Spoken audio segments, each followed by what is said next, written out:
మీదేనా madam parcel? OTP చెప్పు. OTP అలా కాదు మేడం, ఫోన్లో చూసి ఓటీపీ చెప్పు.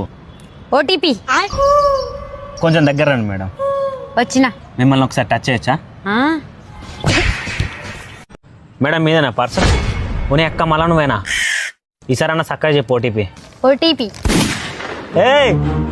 ఫోన్లో చూసి చెప్పు ఓటీపీ. ఓటీపీ నీకు కొట్టినా కూడా బుద్ధి రాదు కదా నీకు? సరే, నీ ఫోన్లో ఒక టెక్స్ట్ మెసేజ్ వస్తుంది, ఆ మెసేజ్లో ఓటీపీ ఉంటుంది, ఆ ఓటీపీ చెప్పు.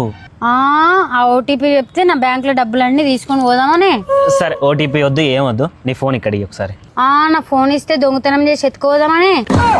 ఒకసారి మళ్ళీ టచ్ చేయొచ్చా నిన్ను? నువ్వు టచ్ అని చెప్పి గట్టిగా కొడుతున్నావు. లే ఈసారి చిన్నగానే టచ్ చేస్తుందా మేడం? మీదేనా పార్సల్? Madam parcel. ఓ తల్లి, నువ్వా? పగబట్టిన తాస్పాం కంటే ఘోరంగా ఉన్నవేందే నువ్వు. సరే, ఈసారి అన్న చక్క ఓటీపీ చెప్పు.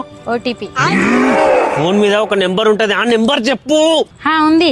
ఉందా? అమ్మా, 3 రోజుల నుంచి నేను అడిగేది గదేనే తల్లి. చెప్పు, నెంబర్ చెప్పు. 829. 829 కాదు మారిపోయింది, ఆగు. 830. మారిందా? ఓటీపీ మారుడేంది? ఏ నెంబర్ చెప్తున్నావు? ఇగో ఈ నెంబర్. వస్తే పొట్టికిచ్చా, అది టైమే, నువ్వు టైం చెప్తున్నావు. అసలు నీకు ఫోన్ కూడా కొనిచ్చిండు. టచ్ చేస్తావా? వద్దు. మెల్లగేం వద్దు, నీకు నచ్చినట్టు గట్టిగానే టచ్ చేయి. టచ్లు ఏం పనికిరావు ఇక. మరి